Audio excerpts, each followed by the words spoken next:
the weekend again. Sit back, relax, we got the brain of band. No need to stress in the house, it's Van Bellen. The game is windsurfing, you can't yell them or tell them. We get the news, the views, the win biz. The brand's gear tips plus the world's best quiz. Carbs, PWA. We're professionals without the pay.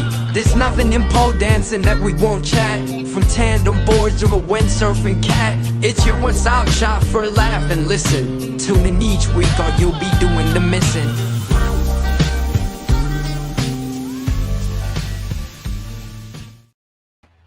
Bom dia.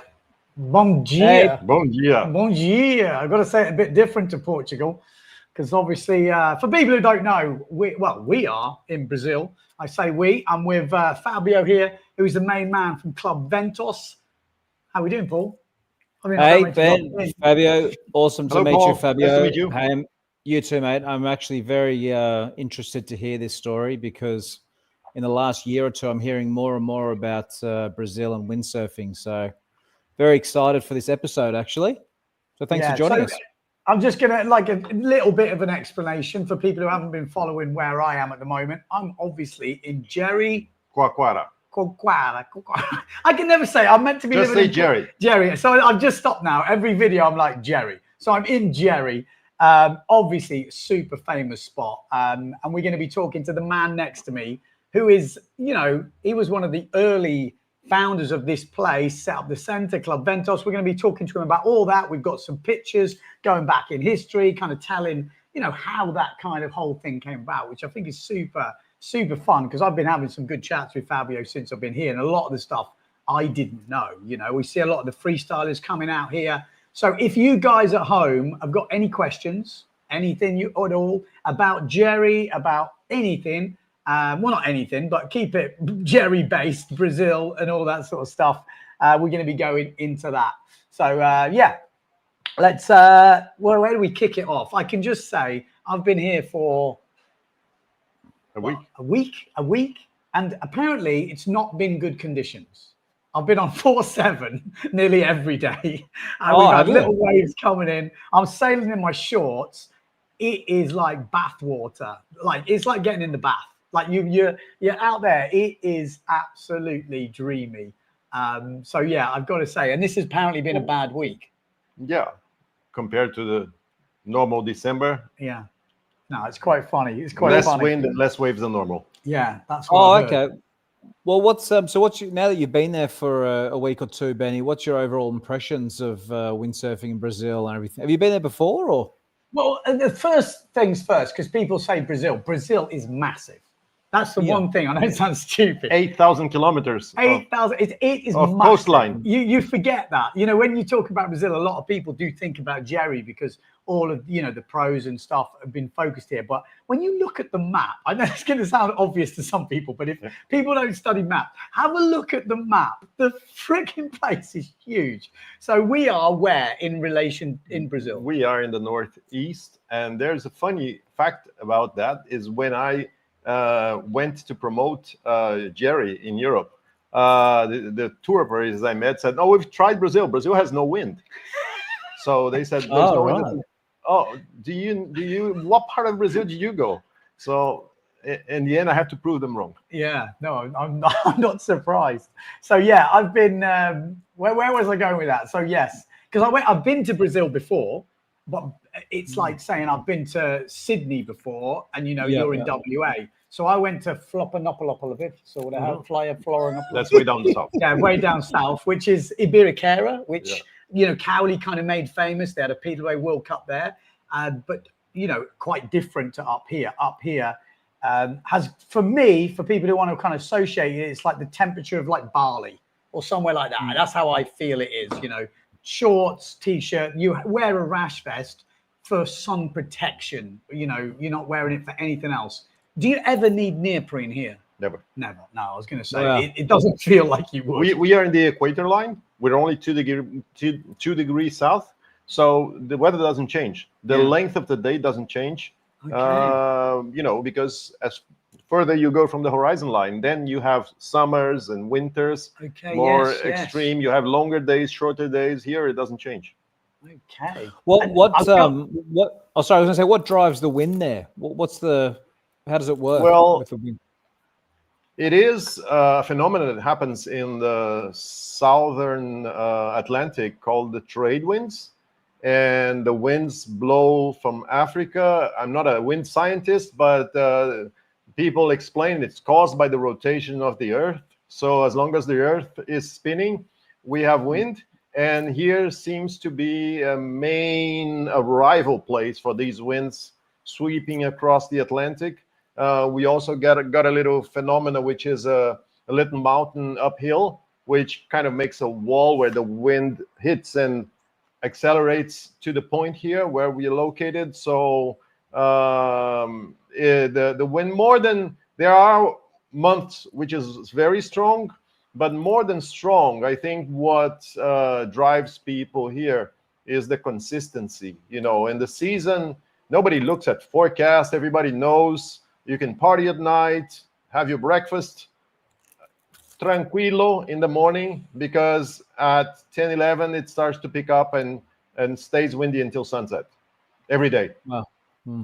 They do a thing. They do a thing here at Club Ventos, and specifically in September, which is like, if you don't get what is it, 50-60% of days windy, or If you get less than half of your days of wind, we will refund everything, but not just the gear storage or rental. We will refund the gear rental, the hotel, the food, the caipirinhas, everything. It's a windwarranty.com. Check it out. That's pretty cool. I mean, how often would you actually have to do that, though? I mean, is that it's never happened. We never Yeah, we never had a single day without wind in September in all the years we've done this. Every day, okay. every day, someone's been on the water planing around. That's the stats Wow. in September. That's pretty crazy. That's insane. I didn't realize it was actually that consistent there. That's amazing. It's crazy. And that's the most consistent month, September. Well, it's I think, you know, if you go back 2 or forward 2 months, 3 months as well, it's consistent. The season is July to January, but it's also the month where it's stronger. So, and it's a month where it's in between the European summer and the time when it really gets rainy and people naturally come here in October, November. So it's a month we like to push. So we also do it to, you know, bring awareness that maybe you want to go in September to a place where you don't want to stress about the wind. Come here, no money, full refund. No wind, full refund. That's pretty That's the deal. cool. So there's the main season. What is it? July to January, is it? Yeah, July to January is the main. Although in the other months, from February to June, we get, you know, let's say 60%, 50% of windy days. And it depends a lot on the rainy season, because these trade winds that come from Africa, if there is no rain, there is wind. So Ben, when he arrived, he had a weekday because it was a kind of a cloudy, rainy day. So if we have a sunny day, it's a windy day. That's that simple how it works. Yep. And what are you calling windy? Like what's the general range of in knots? Well, over the entire season, a guy like Ben would use 4.5, 4.7, but in September he would use a 4.2. Yeah. When I was coming here, I asked a few people who come here regularly, like, I want to bring 2 sails. You know, what 2 sails should I bring? And nearly everyone said the same thing. It's like 4.7, 4.2 for you. Again, could you have had a 5.3 for some of the lighter days? Yes, like that would have been perfect. But I think we've had it relatively light because we had a bit of a rain, which is, as people have told me, there's more like January weather. It kind of pushed in a little bit now, but then the last couple of days, it seems to be kicking back into what they'd usually have. And I'm on 4.7, but 4.7 absolutely jacked. Like, I'm scared to do forward loops. Like, I should have been on a 4.5 yesterday, probably, or even a 4.2 the one day. So it's kind of, it's sort of like 20 to 30 knots, kind of thing, is it? Yeah. I'd say that. Yeah. Wow, that's super. And so, what's the wind like up from January to July? Is it just not non-windsurfable then, or?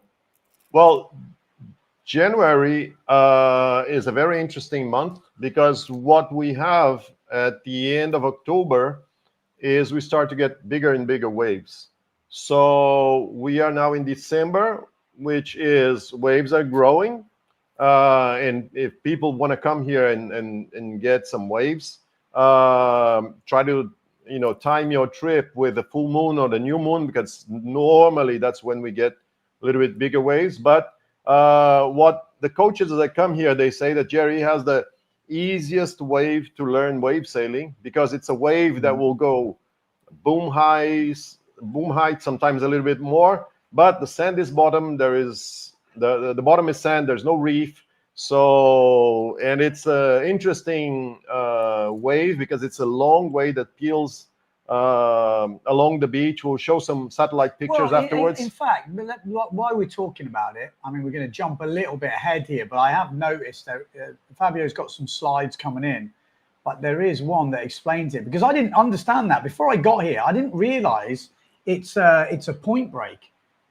Which, did you know that, Paul? Maybe you did. I had seen images, but I mean, I hadn't studied it very close, but yeah. Yeah. So you can see that? Yeah. That's epic. It looks Club epic. Ventos, I mean, I've got to say, we're going to go on to it, but where this man has set up his center is absolute A1 position. You wouldn't want to be anywhere else. So if you watch any of the videos I've done already or I'm going to show you, I mean, it is prime, because the wind, you can see the point where the wind comes in over that top end. But if you look at the point, there's no houses, no nothing on that. So you get all clean wind from that as you leave the center, and the wave just breaks down the point. So it is the perfect angle. I mean, it can be a bit busy. We've got the Neil Pride JP dealer meeting and shops here at the moment, which is like 60 to 80 guys. So it's pretty busy at the moment with these boys. So you've got to pick your time sometimes. How far down the beach can you sail before the wind gets fluky? It gets, well, again, maybe Fabio can tell me, but in my experience with the waves small at the moment, you can't really go much further than where we are based anyway, because the whole town kind of blocks the wind down this bottom end. But I think when it's bigger. Well, when it's low tide, when it's low tide, you have wind along the whole wave. So it depends a bit on the tide, because the sand bottom, the bottom of the ocean is really flat here. So when the tide is full, it gets really full, but it can go down 500 meters in low tide. So then there is no obstacle. Yeah. Okay. And how big the waves get there? Like, how big does it actually get? Well, to forecast the size of a wave is not something like we have 6 months of wind every day. The waves, it's more like surfers. They have to really look at the forecast. But we've had over mast high waves in good days in the past. Really? Oh, yes. Wow. And you have to look at the swell like the surfers do. But some people really pay attention to that. And when you see everybody going to bed early, not going to the nightlife, and all the surfers waking up early, it's going to be a big day. The mad thing is, which I didn't realize, but in the morning it's light at 5? Feels some 5:30. It's pretty early. But you've got surf, like that point break is a right hand, like it's the perfect longboard wave. It just peels all the way from the point. And when it's good, I've heard you can almost ride from up here on the point all the way to it's not even on this picture, all the way to the bay. Yes. Through the whole section. Yes. So it's a massive, long wave. So for winging, I know it's the windsurfing channel, but for winging, you've got this soft kind of long wave, and they can ride it all the way through. It's kind of crazy. We've had smallish waves since we've been here, but you can still get some turns. And then what you can see on this picture now, this place which is called Malhada, which I've been calling the wave beach, because it's I've been sailing up there. There's like 3 of us at the most, and it's like a more cross onshore, but you can get jump. I'm getting back loops every run, which I didn't realize it's so close. It took me I did it on the GPS. It took me 6 minutes to sail up there. So one tack, back in, go out, another tack, come in, and you're up at the top already. So it's for people who have, sailed in Tenerife, it's exactly the same as that, as sailing from South Bay to the Wall. So anyone who's been to Tenerife will understand the type of distance, but it's not very far at all. And you're literally sailing on your own, and the point can get quite busy. So I've been, like I said, sailing up there, having a fun time. There's a few rocks. You have to be a bit careful because, you don't want to go up there if you're not used to sort of onshore-ish waves, because if you get too close in, you can, come a bit unstuck. But in my experience, it's been fun sailing. Can you use your mouse just to show on the map? Can you see the mouse when I do that? Oh, actually, I can't. So yeah, Where are you actually talking about though? So it says Malhada. Oh, Malhada. okay, there. Malhada. Yeah, okay. Right at that, like it's a sort of a little bay upwind of the red. Yep. The red is the rocks. Yeah. Okay. Yeah. Yeah, I can see. Oh, okay. So that's a little onshorey sort of jumping spot. Yeah, but it's like I say, there's a few of us been going up there. It's been fun. And in that area, Fabio, is there, because I see a lot of images of freestylers going to the well, they look like sort of lagoons or something like that. So obviously there's other places to go sail in that area. Yes, Jeri is a national park, so it's a very wide area, and there are lagoons in the middle of the sand dunes, which you can take a buggy to and sail there as well, and you get perfectly flat water for freestyle tricks. So yeah, there are many other sailing spots. We have here also a lot of kite surfers doing downwinders with boogies, because the beach is just a sandy road which you can drive on for kilometers. So there's many other spots, but on this picture you can see the Jeri town, and you can see it's a small 1 by 1 kilometer. So it's a kind of a 1 square kilometer town, but it has attracted over 25 years people from all over the world. So you have, for example, a sushi bar, which is run by a Japanese. You have Italian food, which they are very proud of. So they even import the ingredients from Italy to make sure it's real Italian food. And oh wow! Together with the Brazilian cuisine, which is very exotic and very diverse. So it's a cozy little town where I think you can see on the picture that all the streets are still made of sand, and this is on purpose. When the town began, it was just a very remote fishing village, and the first foreigners that got here got really, excited about it, and wanted to keep it the way it is. So I think Ben's going to show now a picture of Jeri in 1987. That's the year I got here. Yeah. So you got here, because it's a good segue into, like, maybe let's chat to you about, when you got here, how it came about. I mean, I guess it's a long story, but that's a podcast. That's what we want to kind of find out. So this picture is right at the beginning. Yeah, this picture, where was no windsurfing in Jeri. This is maybe windsurfing was small in Brazil at 87, and I was 19 years old, and this is when I got here. Really? So you got here wow. when no one was windsurfing here? Yeah, there was no windsurfing at all in the state, and I got here for a complete different reason. Lady?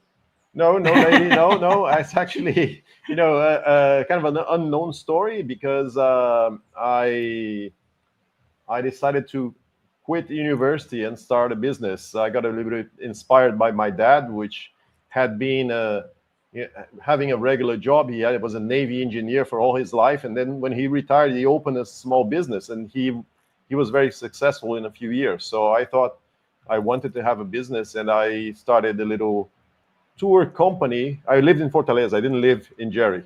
So I lived in Fortaleza, and I started a little tour company with this vehicle. Okay. So this vehicle, cool. I got a bank loan. So for people who are listening audio only, describe this vehicle. Well, this is the first 4-wheel drive minibus of Brazil, because this was a minibus made in fiberglass in Brazil, and it could be adapted for being an ambulance, being a tour vehicle. So it had 10 seats, my version, but it was made on a two-wheel drive chassis. But there was a kit which you can buy from a military company to transform it into a four-wheel drive chassis. So it was a bit of a MacGyver engineering to make this four-wheel drive minibus. And this, I got a little bit, motivated, because Brazil back then had its first plan to terminate hyperinflation. This was a problem inherited from previous governments, and the sitting president then said, "Oh, I will solve this inflation problem. I'll sign a law, say it's forbidden to change any price." So he thought that it was that simple. And then for a while, banking interest went low. So I got a loan from the bank, and I started doing tours close to Fortaleza. So I was doing four-wheel drive tours, not to Jeri. I had never been to Jeri. And I was doing tours close to Fortaleza, into Cumbuco, to Taiba, to all these beaches, which were very small fishing villages in the 80s. And then, of course, the simple economic plan did not work out. Economics is way more complex than that. My banking interest rate skyrocketed, and I was nearly bankrupt, because I wasn't being able anymore to pay the bank loans, because also my business was starting. This was the era where all the marketing you could do was print brochures. There was no Instagram or internet back then. And I was really in a tough situation when there was an article in Brazil about an article in the Washington Post saying that the Washington Post had ranked Jeri, this unknown beach, as one of the 10 most beautiful in the world. And all the Brazilian media was talking about not so much the beach, what is this beach that is on the Washington Post that they know about and we don't know about. So in kind of 1 week, everybody wanted to come to this Jeri something beach. And I was the only person who had a tour vehicle with air conditioning that could get here. So I quickly did a simple brochure on a typewriter and put it in the hotels. And when I got home, the phone was ringing like mad. And I was telling people, listen, I don't know the place yet. I'm going to start in 10 days. I've never been there. And the people said, no, you don't understand. I'm in vacation in Fortaleza now, and I want to go on this vacation to Jericoacoara. So I'm going with you. I understand you've never been there, but I'll go with you. I'll pay you. So people said, okay, you want to pay to go with me? I am warning you. I don't know the way. We're going to learn it as we go. So the first time I arrived here was with paying customers. And when I got back 2 days after, I was full again. I had bookings to come back, and I managed to, increase the price and was able to actually match the bank interest rate. And I was able to pay the loan, because the other only way to get here, if it was not with my air-conditioned four-wheel drive minibus, was to get a very uncomfortable regular bus, which was stopping every city, and people were taking chickens and pigs and everything in this bus. It was really a countryside bus. And then you would get to a city 20 kilometers. Then you had to go on these cars and you had to push them along the sand, and that was the only option to get here. So I was lucky. Because that's what people don't realize, or some people don't realize, to get into Jeri even now, it's a national full park, off-road sandy track. It's like going through the dunes. It's crazy. You still need a full four-wheel drive. It's full on. Wow. And this has been the option of the people. Like, for example, we in the beginning there was no electricity, and when the power company finally wanted to bring electricity here, we said we will only accept it if you have no poles. Keep it underground. So if you walk around town now, there are no electric poles. Everything, all the wiring is underground. Cool. Because we said, if you want to put poles, then we don't want the electricity. We'll stay with the candles. And also I heard they want the sandy roads as well. Everyone voted to not have proper roads. Every politician that says he's going to put cobble, streets, we say, we don't want you. Go away. you're bad. We want the sandy So- streets. Sounds like paradise, Fabio. Well, when you look at this picture, and when you look, so you look now, it's basically an island of palm trees. And if you look at the satellite picture we were looking before, it has changed over. This is 87. So if we look at what we have 37 years of evolution. Go back to the satellite picture we were. Which one? This. Oh, it's way below. Okay, I'll scroll through. So you're going through the whole story of Club Ventos now. I'm just going to give you a quick sneak peek of what to come. Oh my God. But Okay. Oh my I think. God. yeah, sorry, I'm too fast. There we go. So if you look at the density of roofs on this picture, over 37 years, the town has for sure evolved, but there are several building restrictions, and it went slow. These restrictions were much higher in the beginning, and gradually they went to allow more charming or more comfortable buildings of the day of today. So just quickly, Fabio, in that original photo from the 80s, it has like where the land is, and then it's got a big sand patch. Yeah, this area. So is that sand patch? Is that now underwater? Is that and where the trees are is where Club Ventos is? Yeah, if you look above the sand patch, you will see some black areas, which is rock. Yeah. There is a rocky bottom under the sand, and this sand moves with the tides all the time. Yeah. Okay. So it's changing every high tide. It will change a little bit. So this was the situation on this given picture, but for example, right now all the rocks in front of Club Ventos are covered with sand, and but another tide may come and it will expose a little bit the rocks. So it's always an ever-changing situation. I see. But where basically where those trees meet the sea is where Club Ventos is now. Yes, kind of. Yeah. On the orange sand. Yeah. Yeah, there's like a building there. Is that what Club Ventos is probably here? A little bit here. Okay, so near that building on that point. Yeah. God, it must have been nice back then, Fabio. It's so it's kind of the it's the dream, isn't it? The sort of secluded tropical paradise with waves rolling in the points. Must have been going back to the story. Well, but it's interesting what he said. Well, it was paradise, but I was the first windsurfer in town. 10 years later, when I became a windsurfer, because before I was actually a hang glider. I always liked adrenaline sports, but this was my hobby before, and but I had after flying for a few years, I had a very serious accident. I broke my femur. I nearly died. Oh my God. I also lost a couple of friends flying with me. So I decided to search for a safer sport. And in 86, 87, I learned to windsurf, because also I didn't have to travel to any mountain. So that is when, so I nearly died.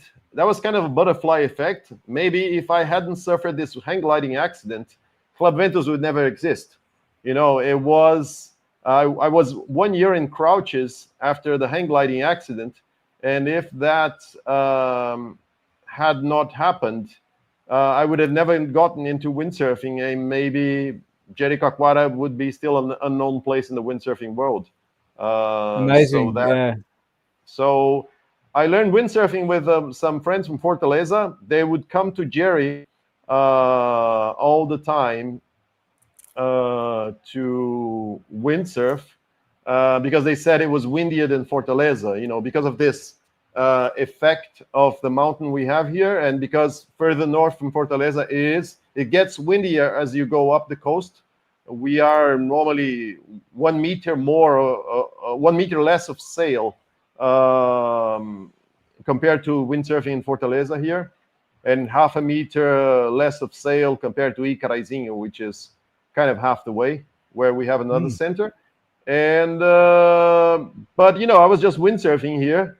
This picture is not actually in Jeri. This picture is actually in the Caribbean. This is Coche, near to Margarita, where you know my windsurfing friends from Fortaleza. So that was my first board after I learned to plane. 275 Sputnik. Sputnik F2, yes, Yeah. exactly. And you know, all my friends said, "Oh, Fabio, you know what? Now we're going to the Mecca of windsurfing. We're going to the Caribbean."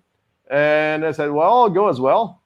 And then I didn't know that until I got there. I didn't know that there was a business around windsurfing. You know, I was just had windsurfing as a hobby, just like I had hang gliding before. But when I got there, then I learned that windsurfing was indeed a business. You know, I didn't have the proper sail for a given day, so I was renting one from Happy Surf there, and I saw, you know, windsurfing clubs with hundreds of boards and sails, and I said, "Wow, you can actually make money with this." So I said, "Well, I'm going to start one of those," because the other thing I saw in the Caribbean was that, okay, people come here because they say it's the paradise, but you know, it's way more windy and consistent back home. So if people come here, I imagine if people found out about the conditions we had in Jeri. So I decided to start a club in the beginning, you know, but in Jeri. But this was back in the days where it was still a fishing village. You know, there was still there was electricity, but from generators. So I had a generator which would have power until 10 p.m. and that was the beginning of Jeri. So I started a little club, and I had my first employee. My first employee was a donkey. And so that was his job, you know, to carry, because I had my friends from Fortaleza coming, and they would stay in a little posada, a little hostel I had, and it was his job to carry the gear to the point every day. You know, it was, I have many stories of this donkey, but he was named after, you know, after he started his job as Robbie Nash. So this is the Nash dealer sent us a Nash flag, and he was named Robbie Nash. Well, this makes sense because I saw a comment earlier which I didn't quite understand from Mango Tree. Exactly. It says, has Robbie ever met his namesake donkey? Yes. Did he get along well? So I didn't know. I was trying to understand that comment. I was going to ask you about it, but now it makes sense.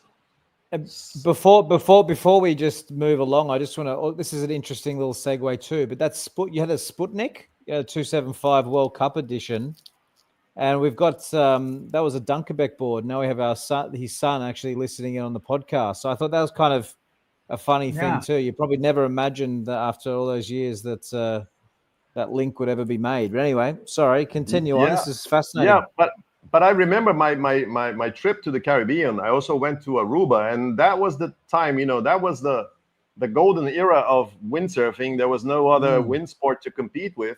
And I remember actually seeing the you know, the superstar of that time on Aruba, because there were several amateur and professional competitions happening in the Caribbean back then. It was the Margarita Wild Winds, it was the Aruba High Winds. And Bjorn Dunkerbeck was the star of all this. It was his, you know, I think his most famous age. It was the guy who had won so many world titles, and he was like he was a rock star back then. Yeah, he was the king. And you know, this was a time when also the sport was much bigger. You know, this was the time when you would go buy a Sony TV, and there was a windsurfing video on the TV. I remember, and those images from Aruba always look so amazing. The color of the water, it just looks so cool from a they have a helicopter and everything. Yeah. I always remember that growing up. The hi ho. Yes, there was the hi ho. I always remember that as a kid. There was another one in Cabarete Race Week. Oh, yeah. So it was people would go on a given time of the year to the Caribbean. They would just hop island, and there was one competition at each island.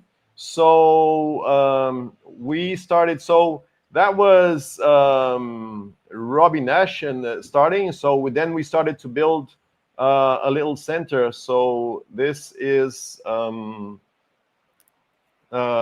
beginning of Club Ventos. So it was kind of a garage style.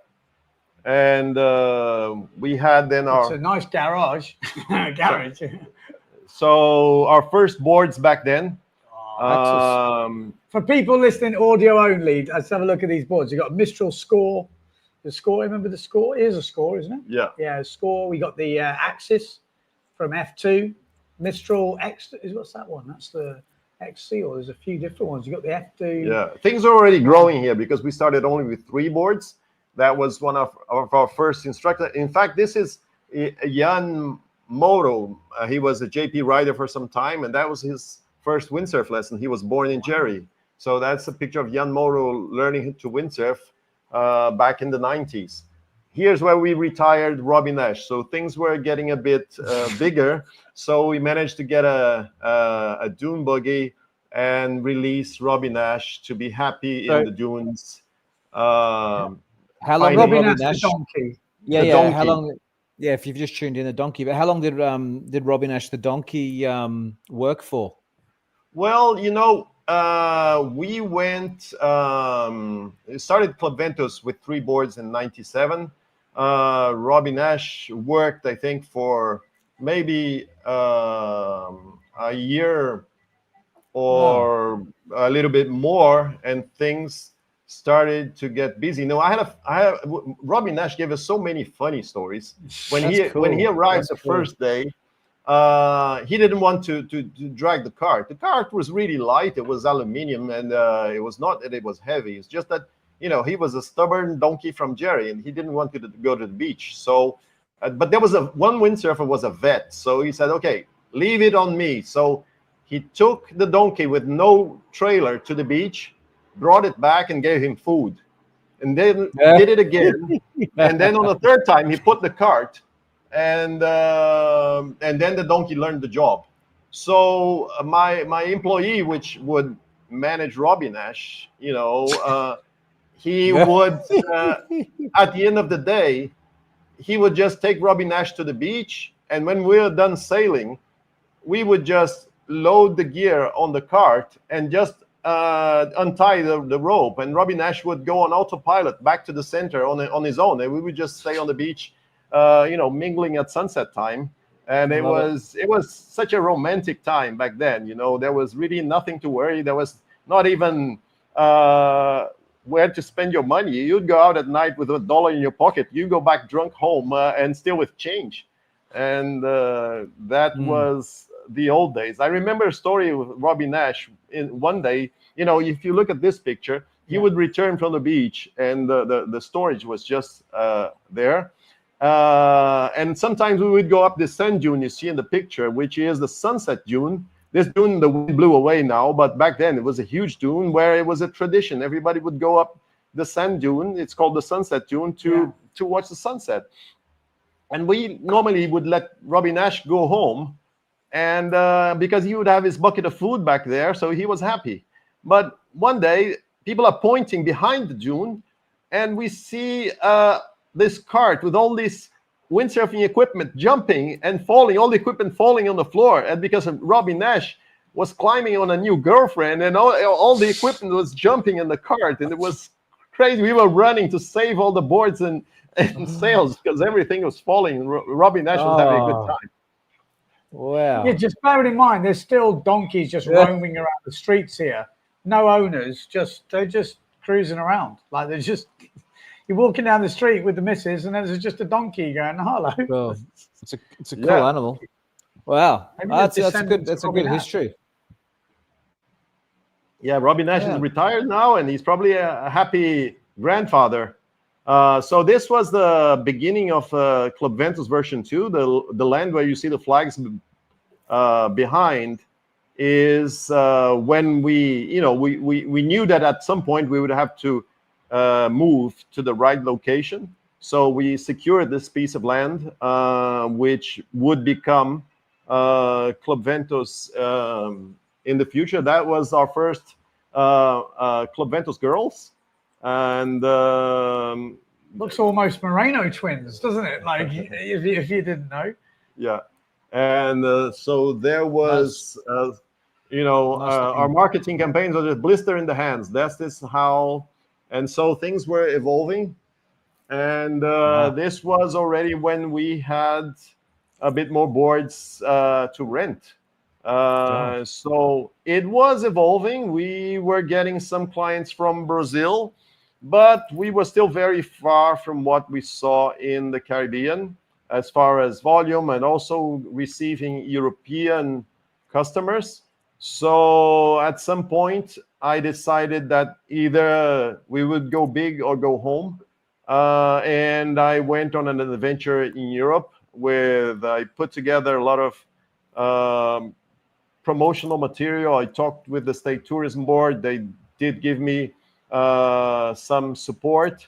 And I went traveling with 140 kilos of promotional material with an rail train pass in Europe. So I was pushing boxes of promotional material in Europe. Oh my God.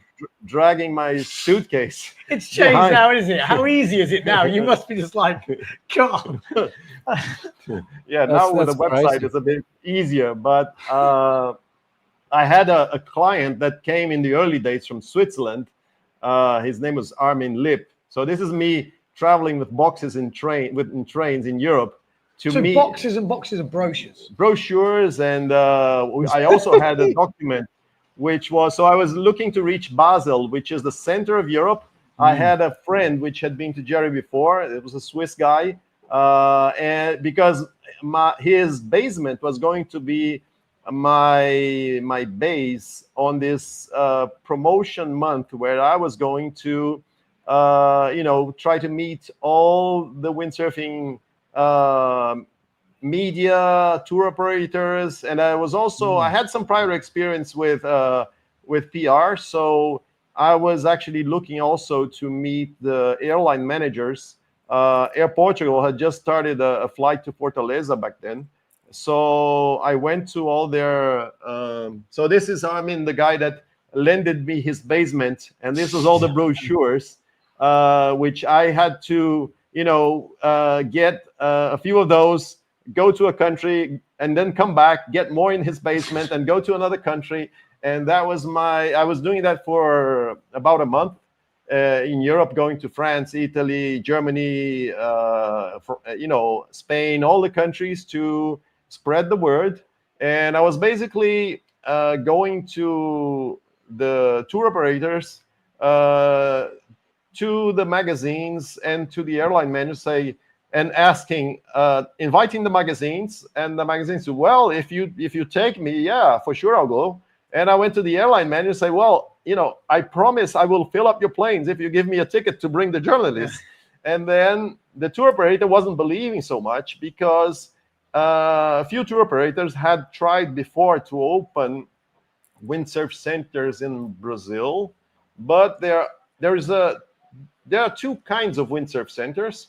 There are windsurfing center networks, which it will have a head office in Europe, and it will have like a satellite center, but the guy there is not the real owner. He is not born in the country. He doesn't have all the possibilities that somebody that's only doing business in that country or is born in that country is. The local will always have more power, will have the best locations. It tends to happen. So if you look around the world in the windsurfing centers, you will see many centers where the owner lives there. He only has centers in that country, and he will have a lot of muscle in that country. And while there are other companies which say, okay, we have 20 centers around the world, but those tend to be small centers, and they tend to be more associated as a department of a hotel.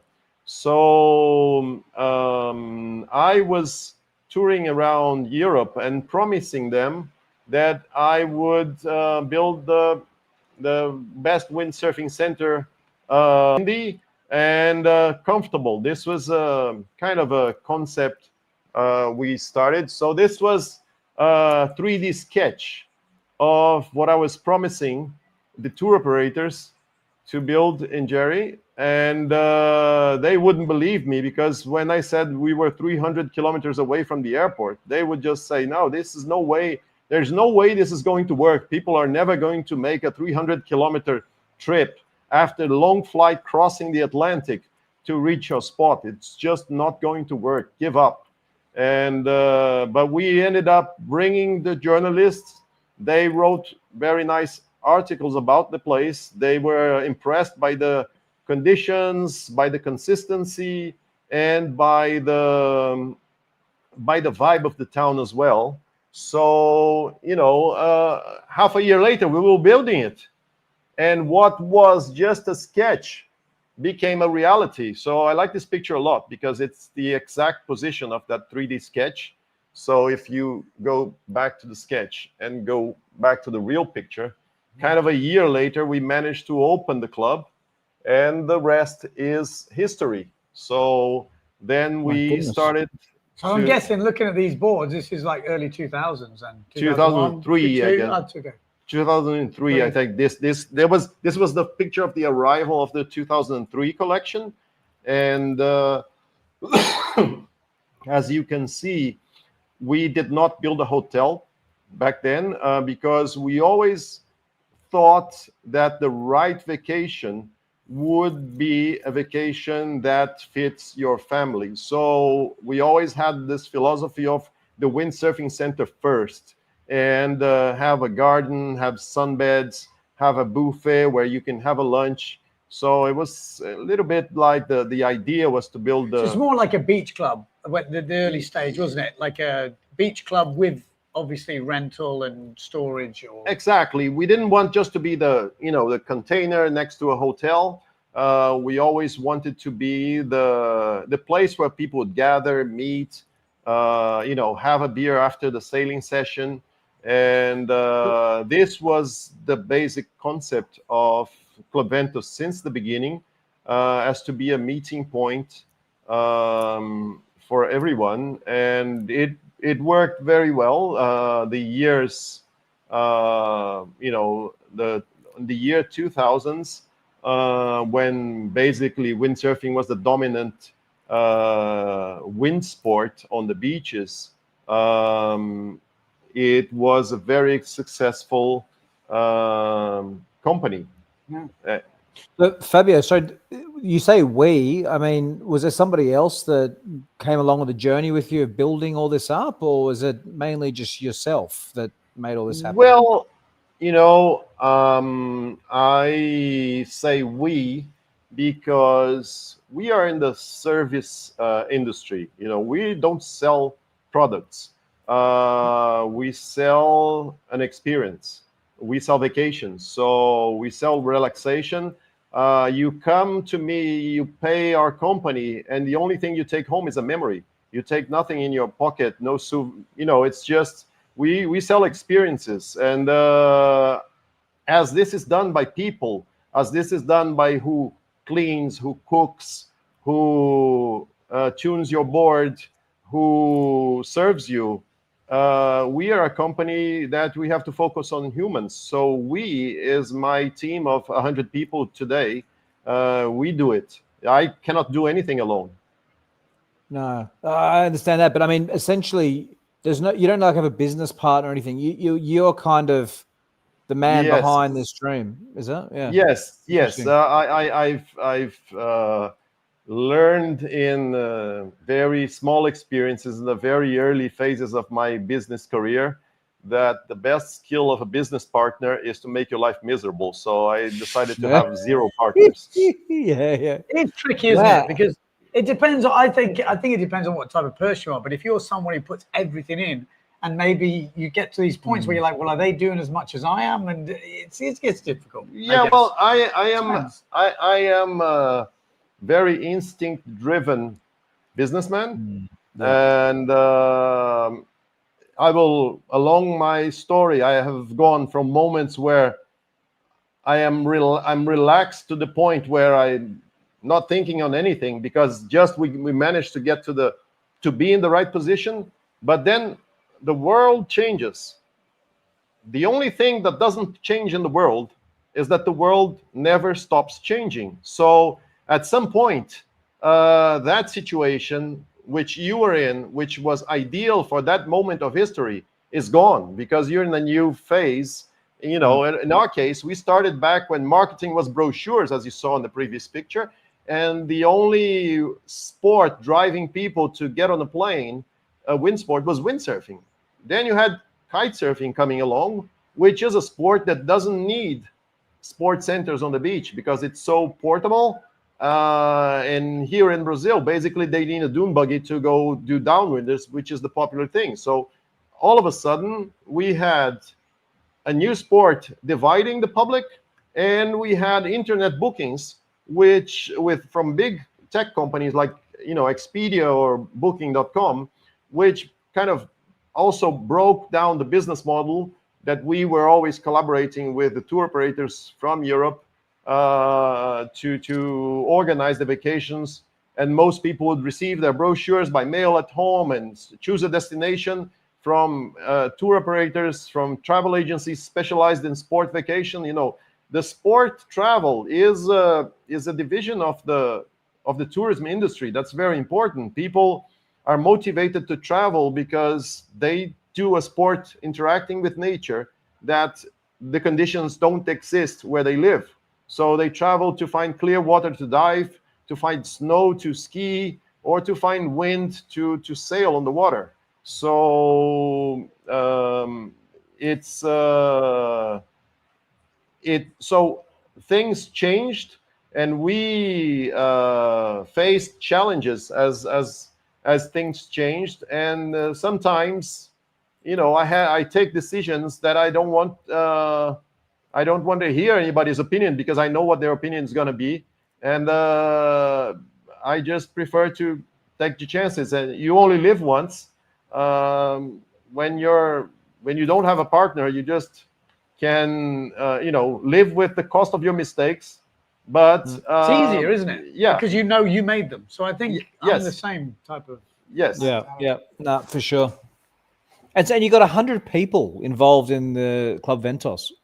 Yes. That's a major operation.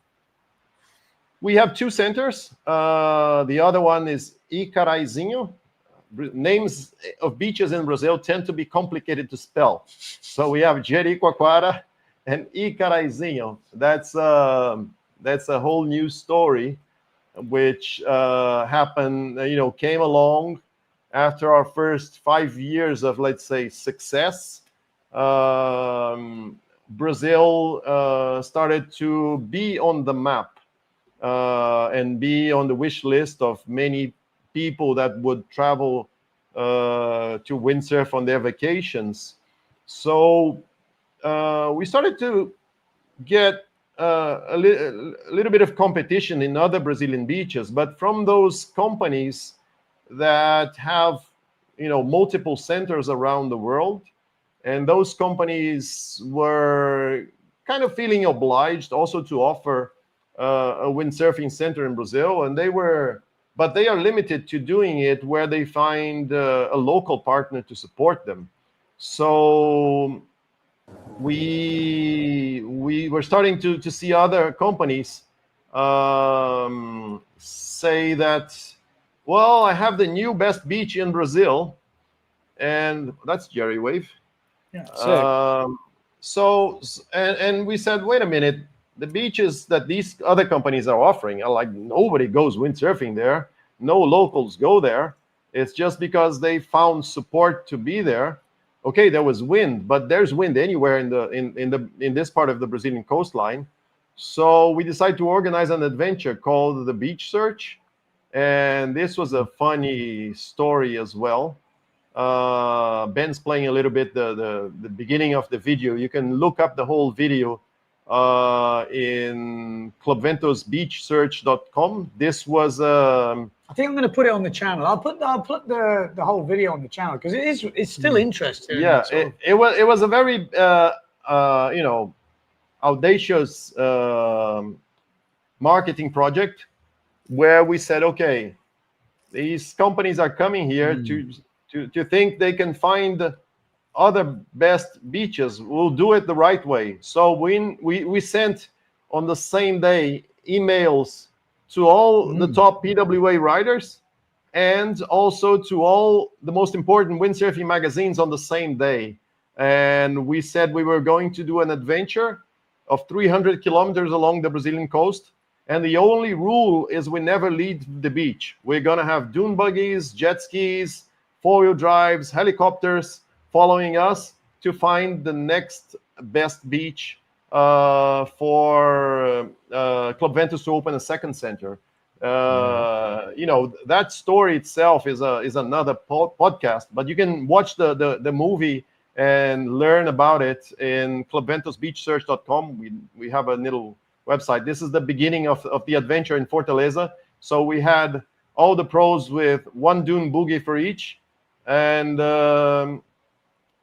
we were scanning the coast, and that's Kevin Pritchard, and we had Robbie Swift, we had Cowley, we had Norman, we had Baptiste from France, we had all the pro riders, Paskovsky, we had all the pro riders coming, and we said, okay, guys, now we hit the beach and we don't leave the beach, and you will have in the end to tell us what is the beach we should open our second center. So it was a great adventure, and in the end, they all said the best beach we found on the way was Icaraizinho, and that's where Club Ventos number 2 is now. Yeah, that's an amazing story. You're very I don't know what's the word I'm looking for. It's a very entrepreneurial sort of mindset. All these ideas you've come up with, super cool. I mean, look at that for a mad project. When you even just scan, there's like a trailer out there which shows, sort of the highlight bits with a helicopter, all the buggies. It's pretty mad. Like, because I do remember this story in the magazines, but it's interesting to go back on it now with a bit more context for me.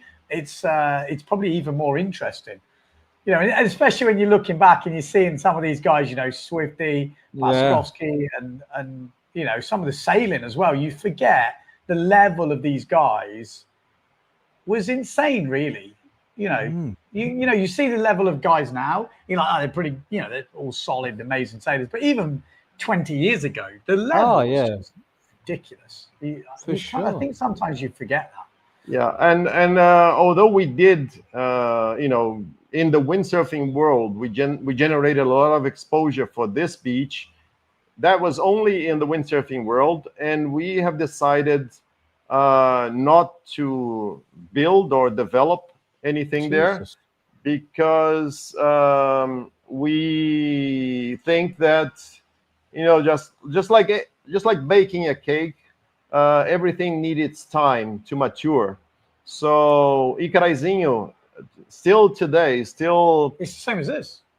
This is Brauzinho. Yeah, but that's Icaraizinho. That's Brauzinho. Oh my god. Yeah. Yes, and this is the setup. We just bought a piece of land there after the beach search with a posada. That was the first night of Ben in Brazil. He slept there, and we decided not to build anything because after watching how Jericoacoara evolved, we want it to, and it is working in that it's evolving like Jeri, in the sense that when you develop slowly, you include the local community in the development. So Jericoacoara, yes, it's developed now, but many of the businesses, they belong to local families. They belong to fishermen, and they belong to people that were here before. And because the development was slow, they had the opportunity to watch, to see how things evolved, to learn that they could make a little room in their backyard and rent it to tourists. They could open a little restaurant and make money, or buy a dune buggies, things like that. And this creates a more even distribution of wealth, and you're not creating a place where you have very rich people in fenced all-inclusive hotels, and poor people just getting a salary to work in these hotels. So if you walk in Jeri, there's all the community is somehow a little entrepreneur, where he's going to have a caipirinha cart selling caipirinha on the beach, whether he's going to be a hairdresser or have a little supermarket, or there are some locals which they are even have managed to grow well and have hotel with several rooms. There's a funny story on the local supermarket called Tem de Tudo. Back in the 80s, when Jericoacoara had no electricity and the fridges were only powered by kerosene, this guy had the entrepreneur spirit to be the first guy to bring Coca-Cola to Jericoacoara. So 1987, Coca-Cola arrives in Jericoacoara loaded on racks on the back of donkeys. So Coca-Cola would deliver the bottles, the cases of bottles, to Praia, which is the beach upwind. That was the road where the road ends. And he would load it up in donkeys and bring it to Jeri in the morning before the sun got hot. So the funny story is that on a Saturday night, he goes to a party dancing. He comes back late. He loads the donkeys, but he crashes asleep in a hammock. When he wakes up an hour later, the donkeys are gone. So he follows the footprints, and the donkeys had been to Jeri, but when he arrives there, all the donkeys are under the tree where they rest, but all the bottles were empty. And he thought, oh my God, everybody drank all the Coca-Colas. But then he went to the little stores, and the store said, no, your donkey arrived here, so I needed 2 cases. So I took 2 full cases, put 2 empty cases, and then the donkeys just continued. They went. So the donkeys of the first Coca-Cola delivery here, they managed to deliver all the Coca-Colas by themselves without the owner, without the human. And this guy became the owner of the biggest supermarket later on. He has 2 big supermarkets now. So it's interesting to know that donkeys played a big part in the development of this whole story.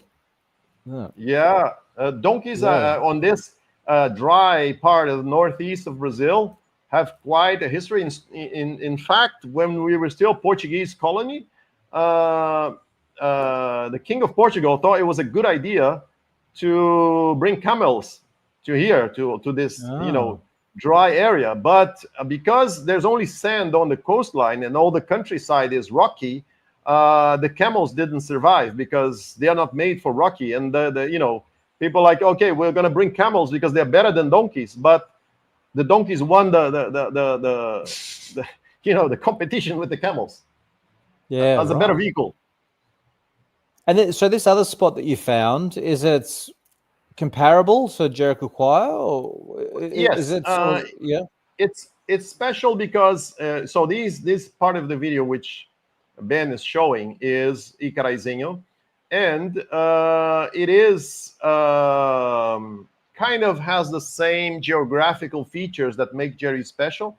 So it's not on a straight line of the coastline. It's where you have a kind of a C-shaped bay, and this creates, special effects on the conditions, such as in Jeri, a point break. There in Icaraizinho, you have a reef, so this helps create some waves. It also creates, it's also more beautiful because there you have a kind of a palm tree, and not just a desert of sand dunes. It's a beautiful place.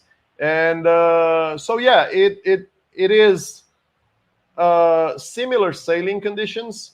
I think Jeri has a little bit more wind because it has a little mountain uphill that does a bit of a wind acceleration. but The probably main difference is Jerry's got that point break, that surfing wave. yeah, but as far as consistency, they're only 100 kilometers apart. So the consistent, when it's windy here, it's windy there as well. So you know, it's as consistent as Jericoacoara. And even our clients, they say, you know, don't develop it, because that's kind of the Jeri of the past. The Jeri where we would, you know, still meet the fishermen in their slow pace, and so it's in fact, a lot of people combine both destinations on their vacations. Sometimes they arrive from a long flight, so they will start their vacations in Icaraizinho. Gets a bit closer. You don't have to do the dirt road, so it's like a couple of hours probably difference. Yes, so they will have a break, have a few days in Icaraizinho, then they will come to Jeri. Actually, someone was asking earlier, which is probably a good segue for the flight. It says, "What's the best way from Europe?" Is I read that somewhere? Yeah, This one. Yeah, you want to go to Fortaleza Airport, FOR. There are direct flights through Air Portugal and Air France KLM from Paris, or from Lisbon through Air Portugal. A lot of people go through Lisbon, don't they? It's like a lot of people. Well, France as well. Most people go via Air Portugal. Yeah. Because they have good connections, not only to European capitals, but also to other, you know, bigger European cities that are not capitals, like cities in the south of France or Munich or. I mean, from Lisbon, if like for me, because I obviously fly straight from Lisbon, it's like a 7-hour flight. So then it just depends on your connection to Lisbon and how long you got to wait. Sometimes there's smaller connections. Yeah, and like you said, I think there's a new flight from Paris now. Yes, it's been running for a couple of years already. Okay. So Air France and KLM also have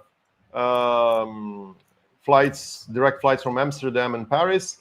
And there is ongoing discussions, because there is a local airport. It's not international yet, but they are talking maybe in 2-3 years to have direct flight from Europe to an airport which is half an hour away from Jeri. So that would make the trip to Jeri, you know, easier in the future. But still, you know, it's what people say is that you have a little bit to go through hell to get to paradise, because it's a long flight. But it's not that bad. Seven hours is fine.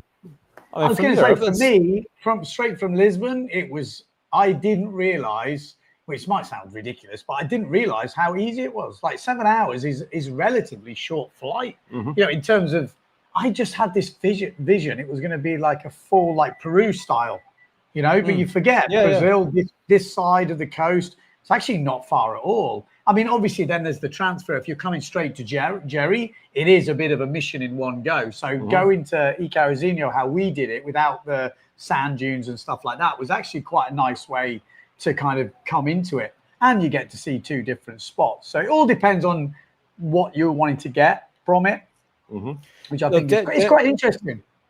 Can I ask, Fabio? I mean, look, this is just my ignorance of this subject, but sometimes you hear about Brazil and you hear some negative stories about crime or safety or something in the cities or anything. But I mean, is that an issue up that part of the world at all, or is it all pretty safe, or what's that like?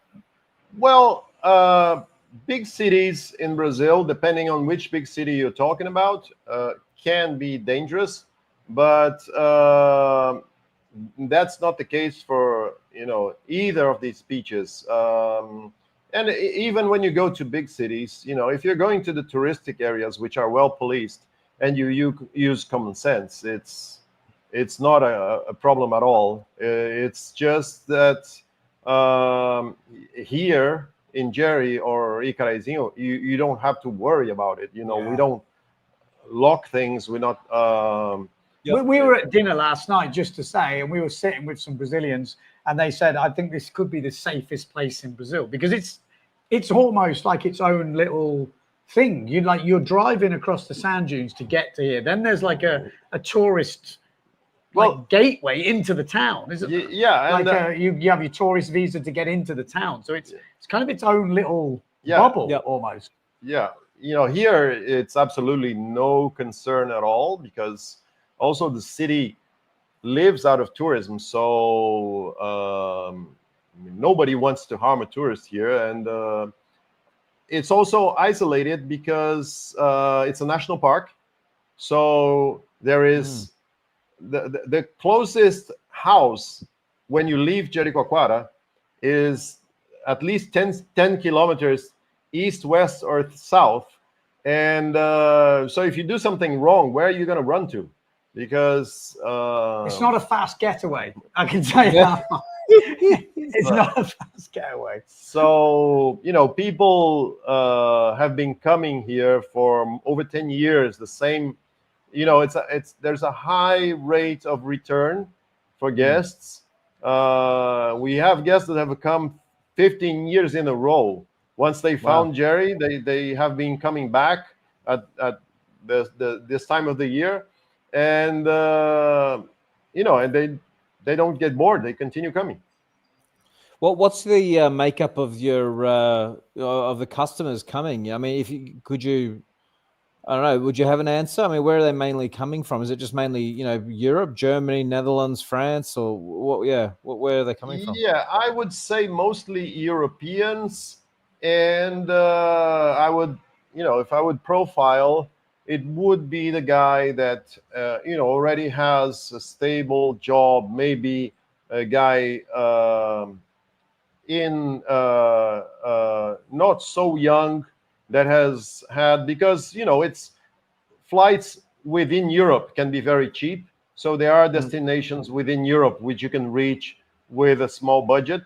But if you count just the flight alone to get here, you're looking at minimum 700 euros, depending on where you're coming from. And the Club Ventos is, I mean, correct me if I'm wrong, but I get the impression that Club Ventos is more on the premium end of the accommodation options. Is that, Yes. So well, our business philosophy. Ben is going through the new Club Ventos. That's version number 3 of the club. This is a 3D sketch, and this is when we decided to build a hotel. But yes, since the beginning, when you talk about travel services, you can, for example, in accommodation, you can go from a hostel to a 6-star hotel, and anything in between. So you have to choose your range. If you're a fancy restaurant, you have to charge for what you're providing, and you have to provide what you're charging for as well. So you have to have the quality and provide. We are not luxurious. We are not, super expensive. We target on the middle class, and most importantly, we target on being able to provide for the family, because we understand that our target client will be the guy that has a partner, and a common stress for the windsurfer, be he or she windsurfer, is that sometimes the partner is not a windsurfer, and for sure he doesn't want to be sitting, being sandblasted in a beach in the middle of nowhere.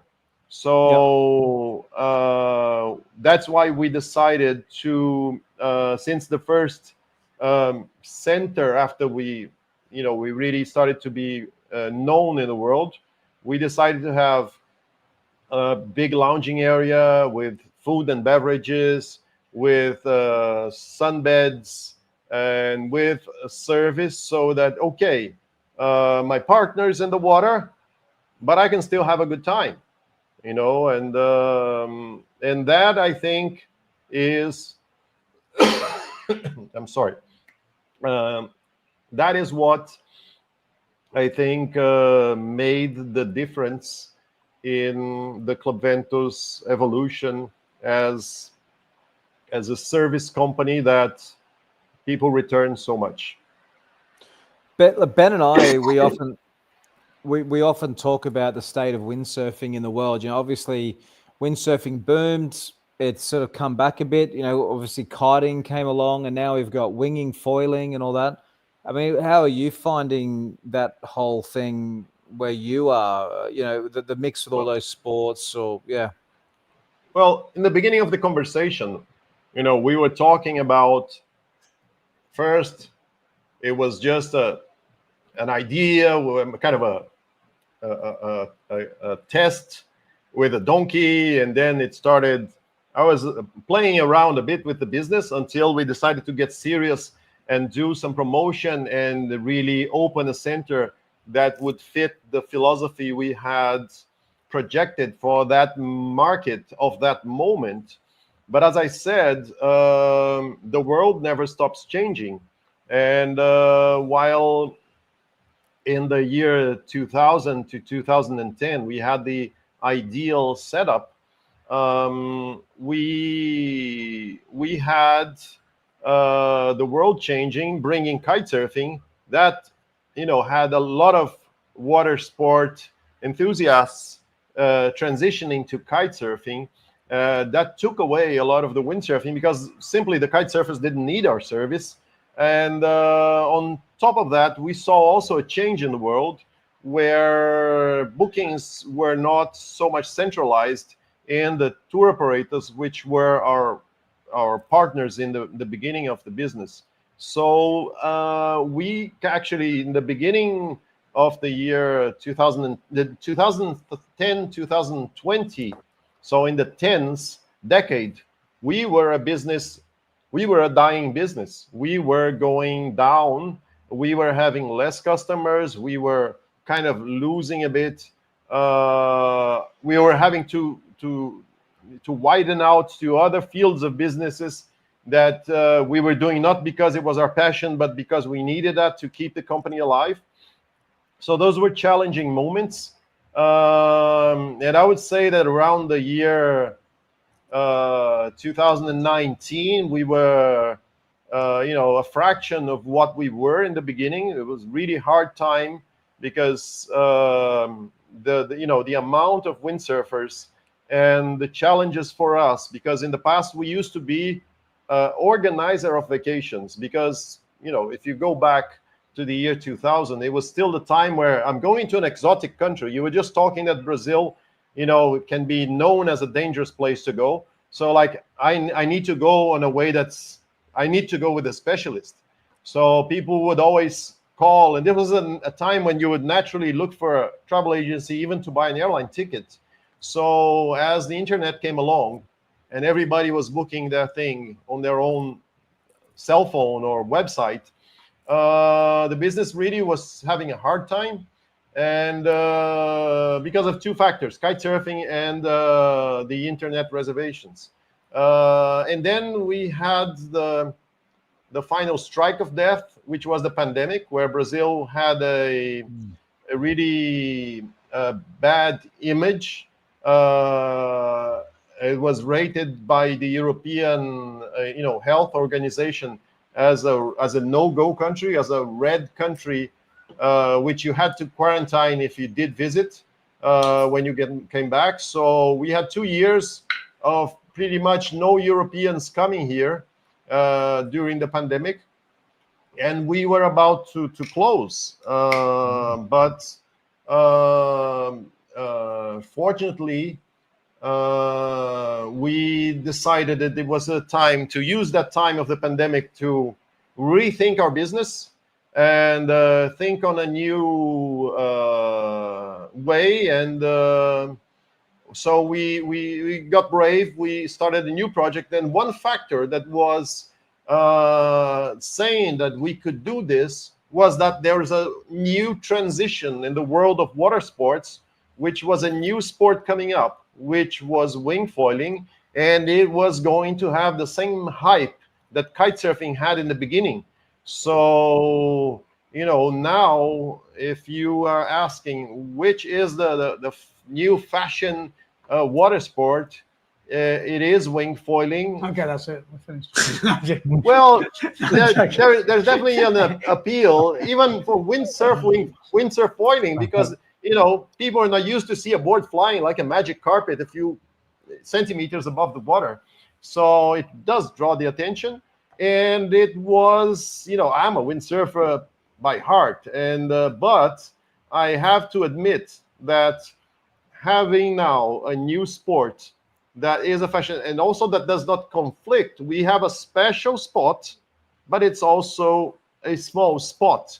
We, in the beginning of kite surfing, we had to establish local laws to forbid kite surfing at the spot. I was going to say, is it banned? It's banned. It's banned since the beginning, because when it started, we were just having, yes, it was chaotic with, lines falling in front of where your neck was going to pass 1 second later. So it was really chaotic in the beginning, and we managed to approve laws that created a kite surfing zone a bit downwind.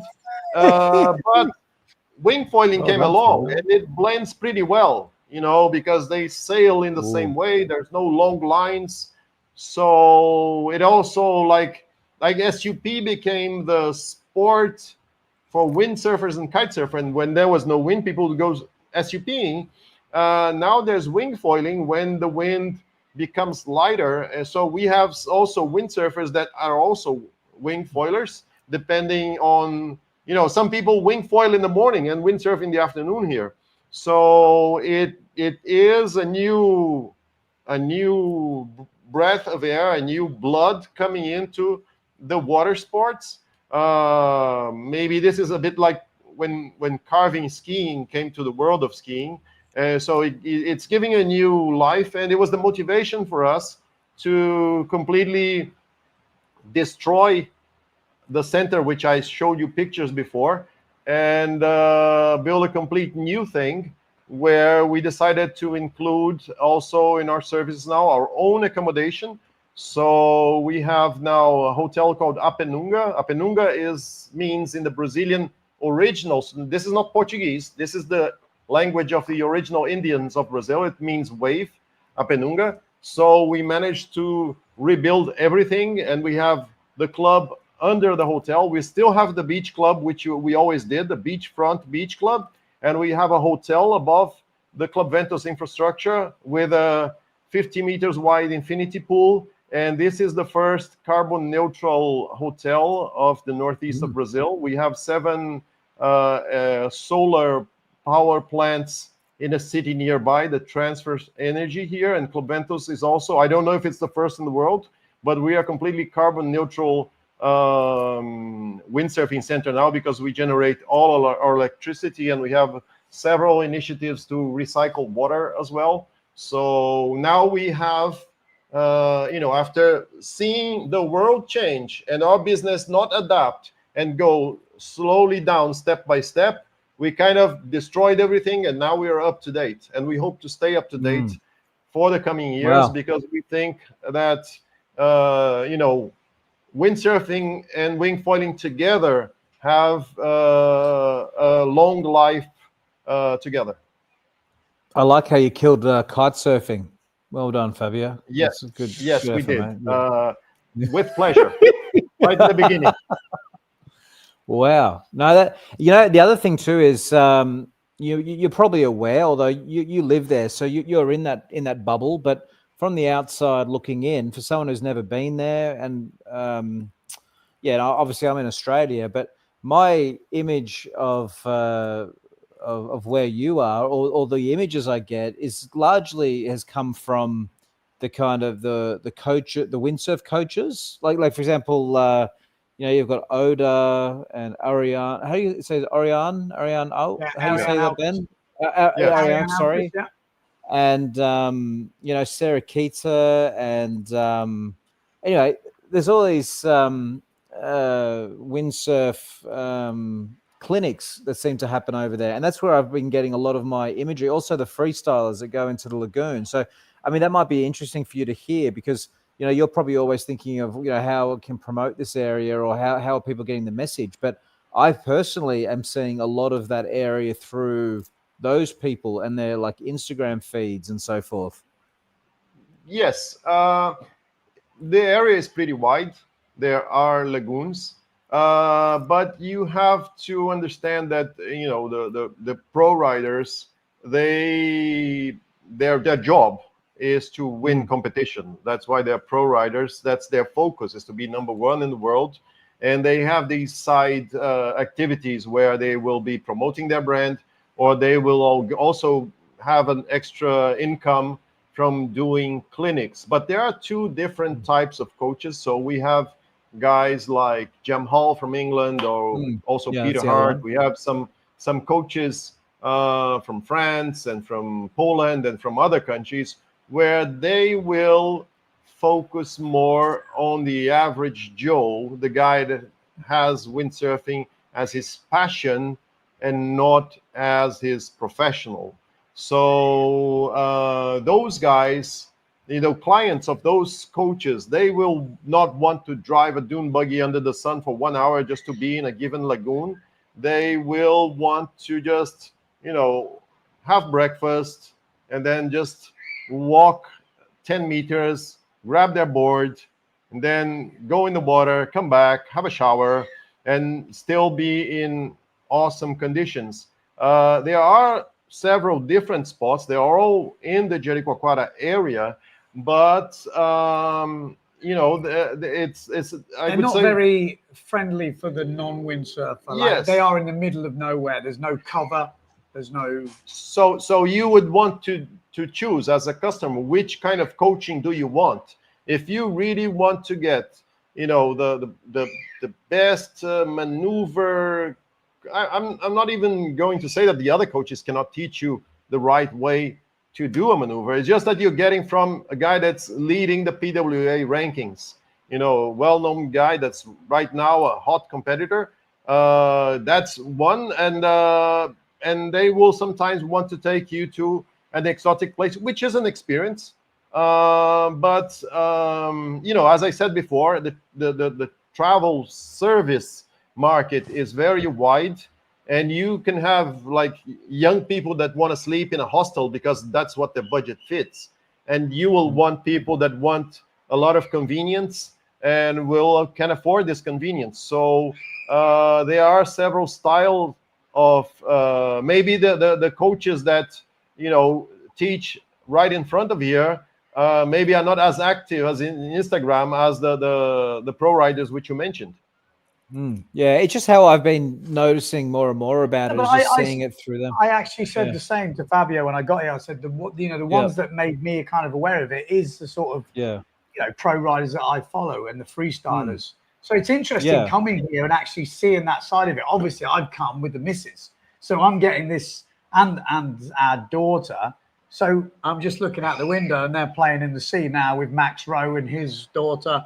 And, they're literally there. The pool's there, the bar's there, the kit's just there, the room's here. Wow. And you're like, it doesn't get much better. Obviously, when I was younger, it's a whole different thing you're looking for. But now, as we went to Tenerife, the same thing happened, What I used to look for was price, whatever. And then now I'm looking, okay, is everyone happy in the family? It's like, is the missus happy? Is Vienna happy? Can I go sailing without too much, messing around? It's really interesting how life kind of changes super quickly. Yeah. And I'm just looking at this comment from Andy, and this is the comment I've had sent me since I've been here, is the windsurfing center, the hotel looks amazing. Even got the missus excited for a windsurfing holiday. And, for a lot of people, obviously you can change the roles around, maybe both partners windsurf, it doesn't matter. But, in general, there's a lot of people who have a non-windsurfing partner, and that accessibility is kind of crazy. Like when I said to Vilma, I don't know if I can go to Brazil. And she was like, so I showed her the hotel website that Fabio sent me, and she's like, you what? Come on.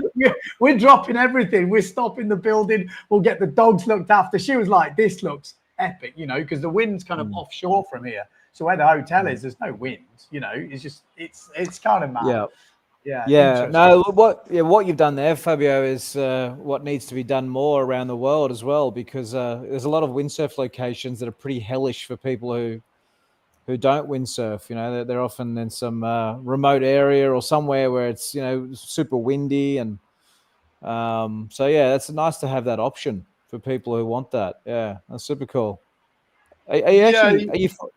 Yeah. Sorry, go on. yeah, you have to understand that if there in the windsurf world, there are several different players where you're going to be a factory in Asia, where you're going to be a shop just selling the products.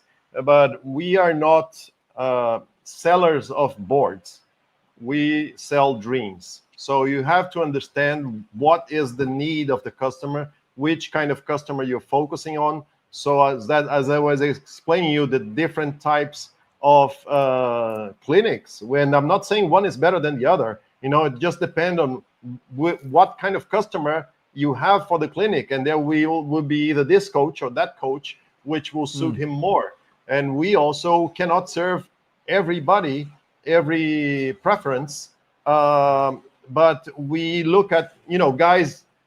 The current version of Ben would be typical guy that now has a family, and he has to have the family happy once he's back happy from a sailing session. Otherwise, in a few minutes, he's not happy anymore. So we think it is interesting because it's not just this hotel. You actually have another accommodation kind of next door, which is a bit lower budget. Would that be fair? Yes, we have a second option of accommodation, which is lower cost. But it's I think you have to look at the whole experience also. As far as service, it takes a lot of training of staff. It's good. We've seen since we built the first center, which most of the other centers all the centers I've saw before the windsurfing center was just like a garage next to a hotel. And we started this concept of a full wide lounging area with a beach club for the windsurfers. And I think we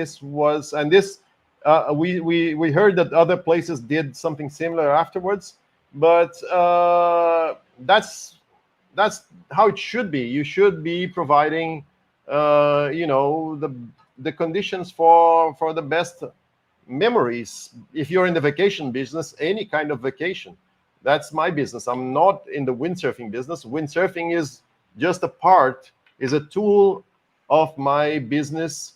We sell good memories. Paul, when you booking your trip? Yeah. But you're selling it well. Obviously, Paul's an amazing drone pilot. You should get him out.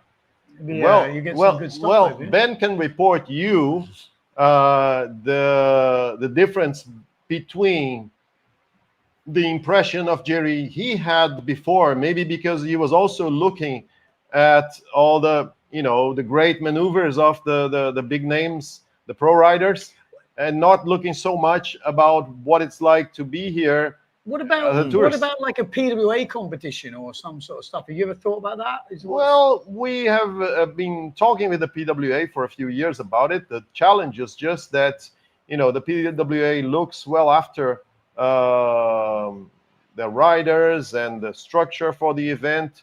So it is a significant budget. September be a good month.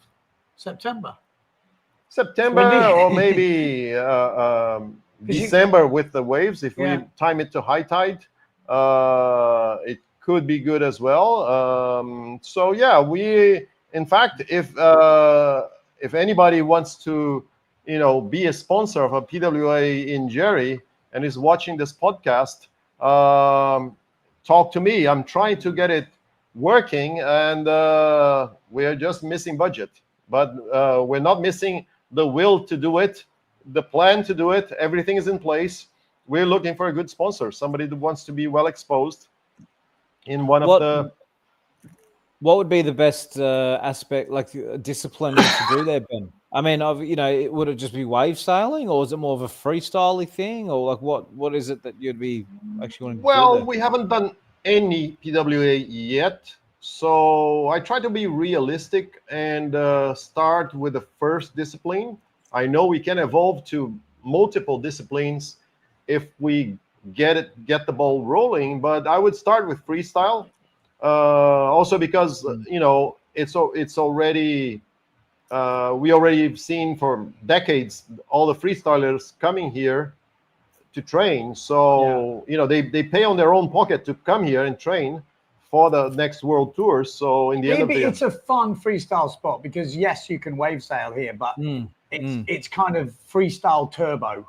You've got like these little stunt ramps, you've got winds, you've got flat water, so you've got a bit of everything. So it is kind of like that perfect, which is why all the freestylers have obviously been coming here for quite a long time.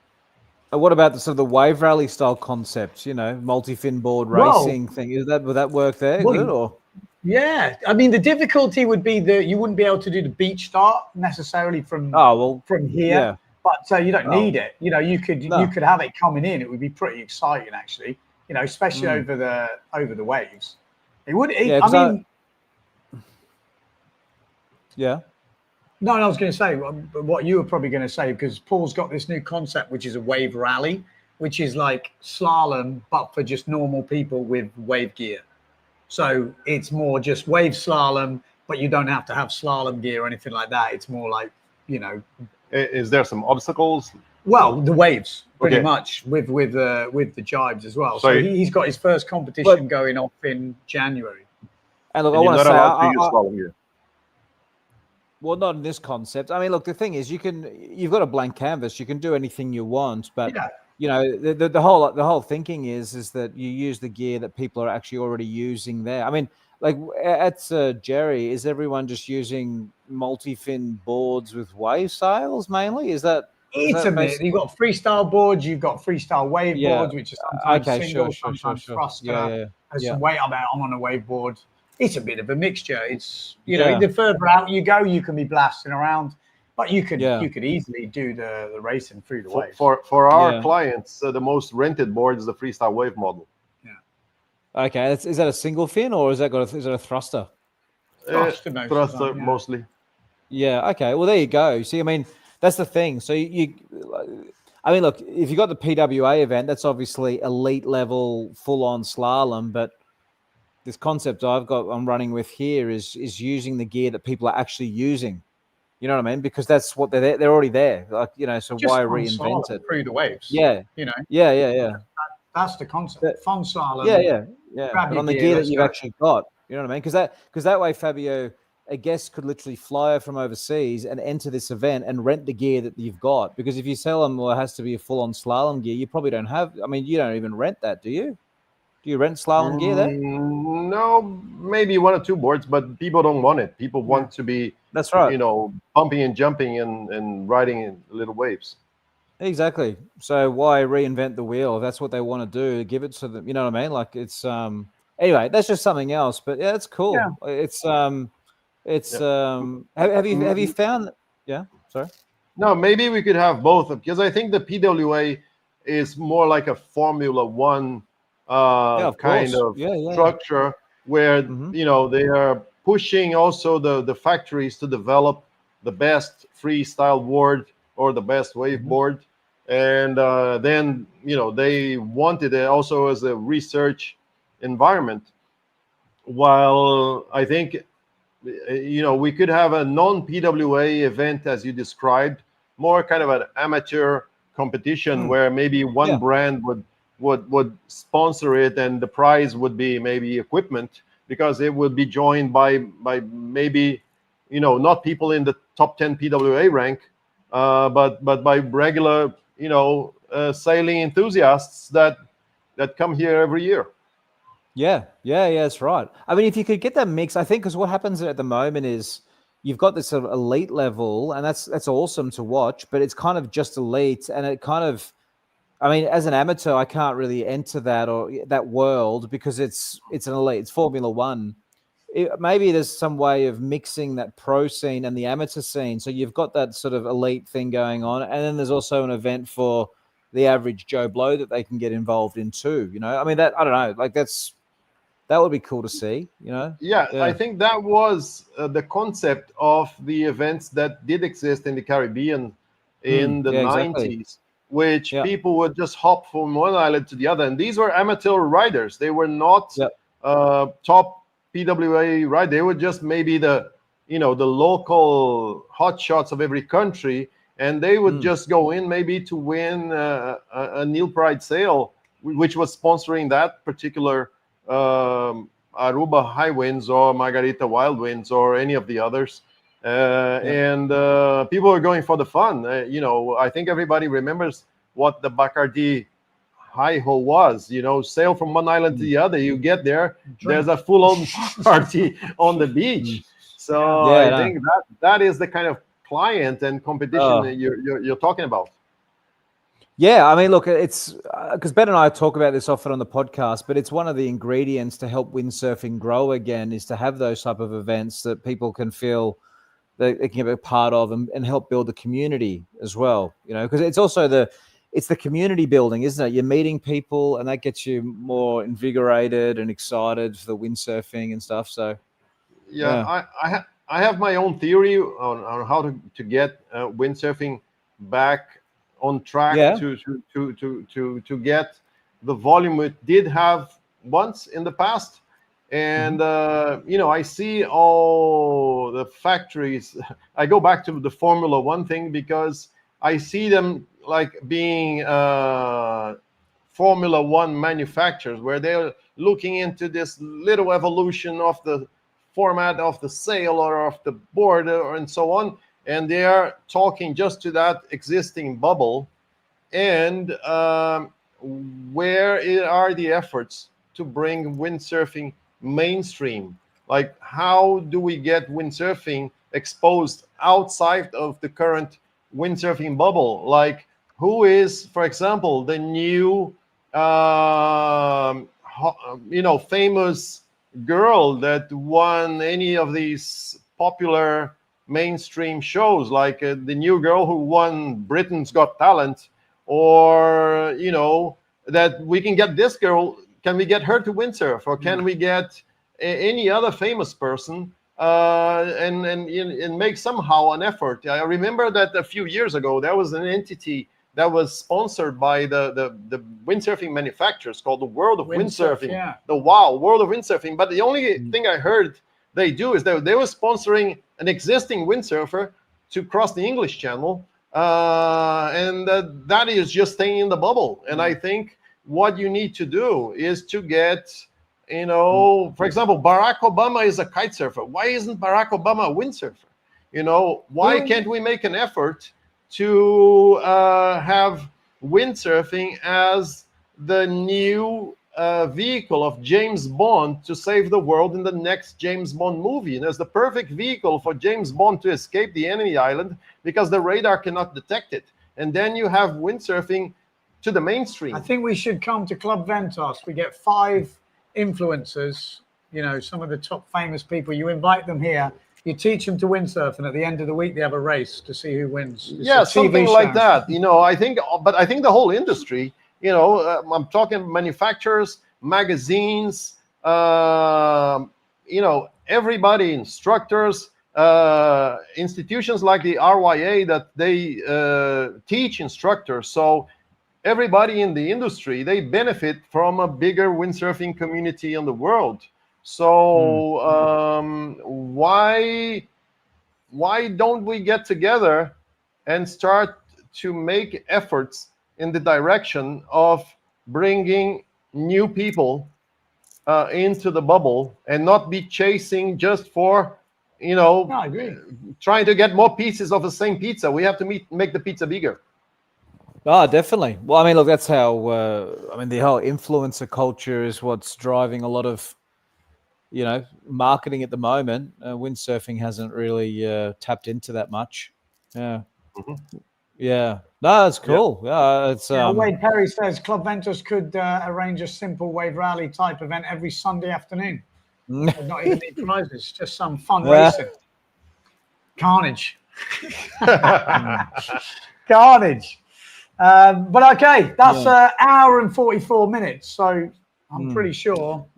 We might be. That's been awesome, Fabio. Thanks so much. It's actually been fascinating learning about the sport. In the last few years, it just seems to me that and maybe it's just because I'm paying attention more, but all of a sudden, Jeri, I'm seeing a lot more of it, and it looks amazing what you've done there. So well done. Yeah, and Ben, I've spoken to Ben a few times, and he was very enthusiastic about his whole experience there. So, I mean, it's obviously, it's probably sounds like it's been a bit of an eye opener for you, Ben, being there, huh? 100%. Like I've said this to Fabio. It's Yeah. like I've seen Jeri. I've obviously seen the guys here training, the freestyling. But it's not till you come here you actually understand the whole thing. And I've seen that in the comments to some of the videos I've done.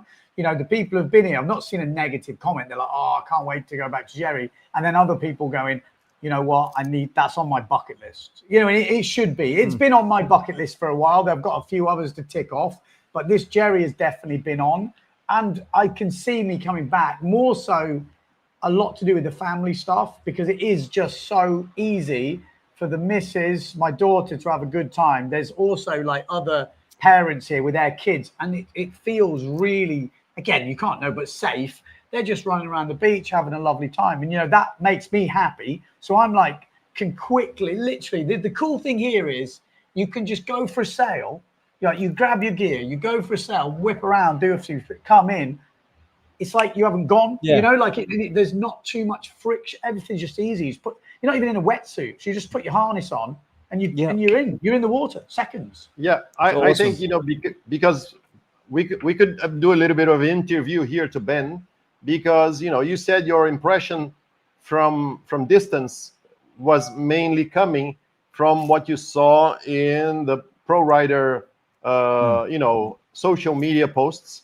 And Ben has just arrived a few days ago, and I think he's the perfect person for us, because there's many people that have never been here, and they're curious to know, okay, what is it like? You know, not just the action in the water, but what is the whole Jeri experience, especially in the eyes of a European, which is coming for the first time. And I think we should ask Ben, what is his honest impression?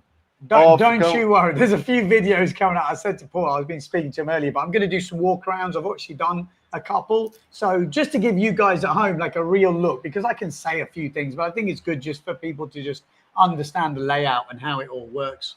So yeah, I think it's good. Like I said, I can't really fault it when you think about it. I think you do have to pick, you have to be honest with it. You have to pick when you go out, because it's like in Pozo. At certain times of the day, everyone decides to go out. But if you wait a little bit, or, you know, you choose your way, you can get less people on the water. It's just normal. But that is only if you're fighting for the best wave. Exactly. If you are not fighting for the best wave, then you are just 10 meters downwind, and there's absolutely nobody in your way. Or you go upwind to Malhada. And there's no one. How often you got all to yourself? How often are you on the water, Fabio? Do you still windsurfing a bit, or? Yeah, I windsurf the last couple of years. You know, we just built a hotel with 40 rooms, and we actually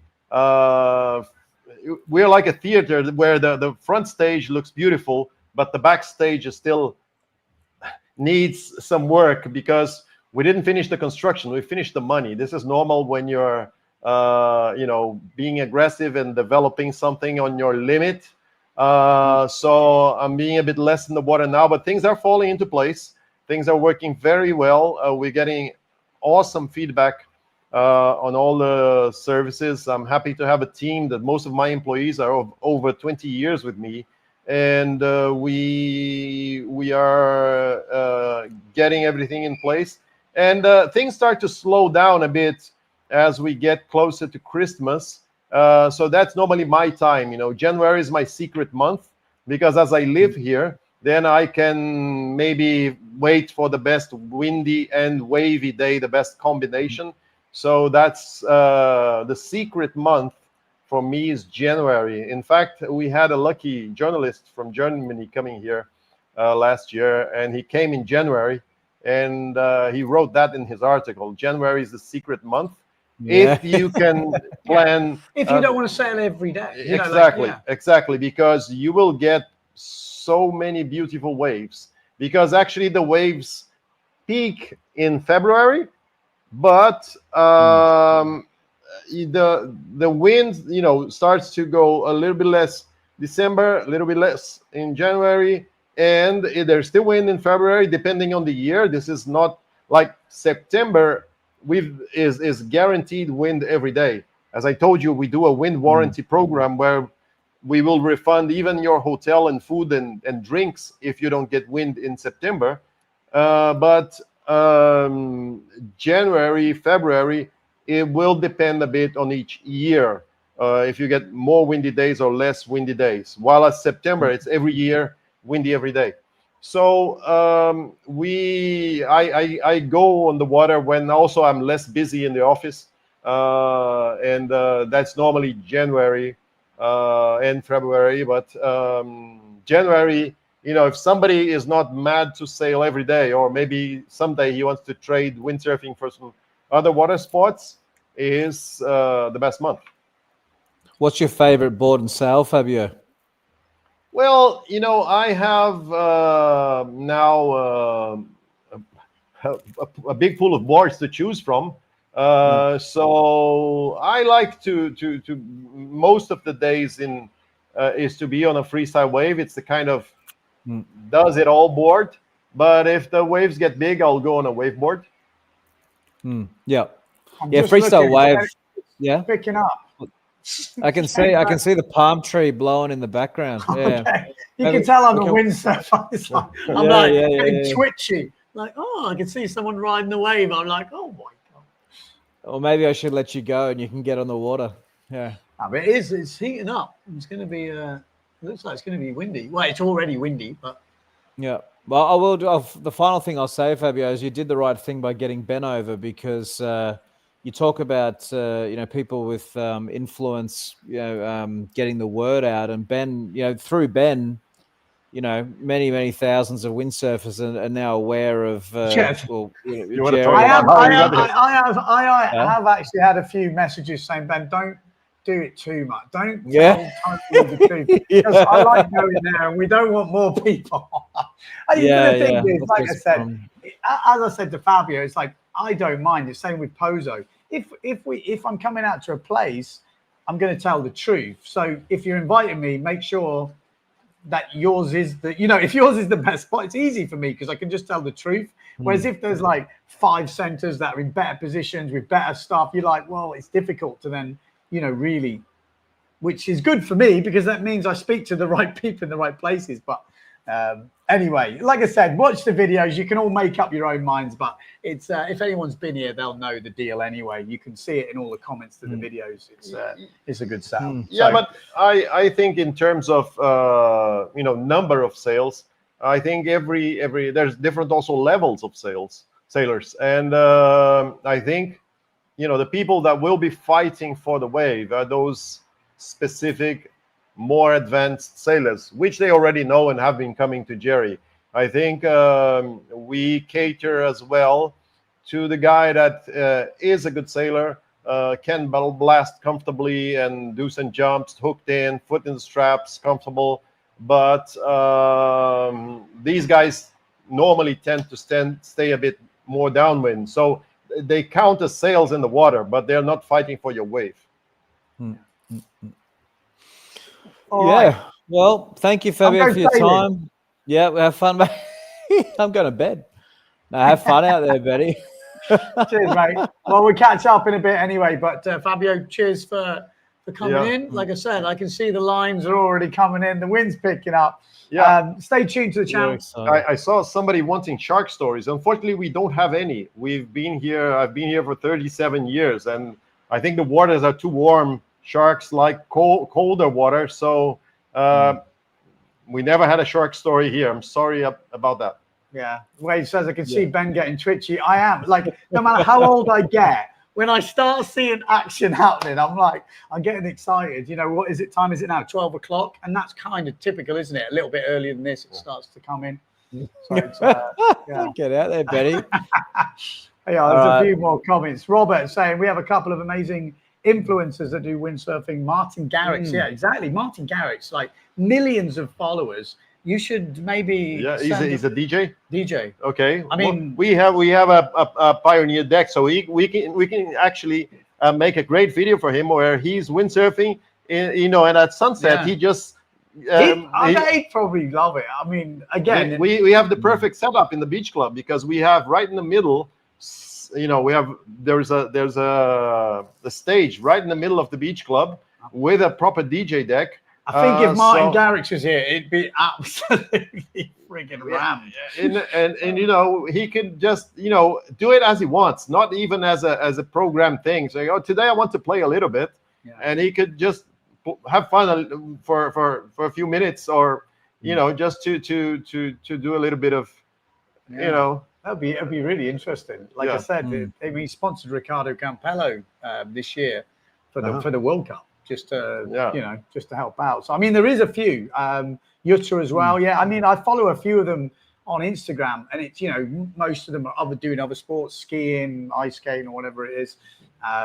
Really. Yeah, I just think that there should be an organized effort by the windsurfing industry to say, okay, let's find more Martin Garrix. Yeah, I totally agree. Like, I'm extending this a bit now, but when I put that video, there was a Peter Hart video, which I think he shared it to start off with, but it was Dire Straits. And it's their story about how the drummer, was it, or the guitarist, was super into windsurfing. And he's like, it's such a funny video. I should bring it back up. And he's like playing gigs to thousands, 100,000 of people, doing all this. And he goes, and I nearly gave it all up just to go windsurfing because he got the windsurfing bug. So I always sort of use that as a good thing, because you're thinking these guys have like reached the top of something where everyone wants to be, and they're already talking about. And I just wanted to just leave it all go just to go windsurfing, and that kind of proves how much, like, when a sport like windsurfing as a lifestyle thing can really get into you and make you focus. And they're pulling up to the beach in Porsches with their gear on the roof, old school, with the fluorescent, puffer jacket style things. OP sponsors and stuff. It's pretty funny. Right, I'm going. Right, okay. Paul, until the next time. Awesome. Nice Thank you, Fabio. Yeah, you too, mate. I'll hopefully see you over there one day. Okay, we're waiting. See you, mate. Cool. Cheers.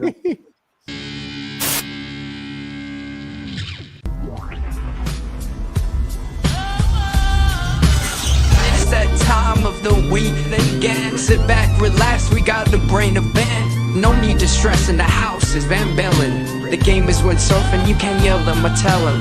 We get the news, the views, the win biz. The brand's gear tips plus the world's best quiz. Cogs, PWA, we're professionals without the pay. There's nothing in pole dancing that we won't chat. From tandem boards to a windsurfing cat. It's your one-stop shop for a laugh and listen. Tune in each week or you'll be doing the missing.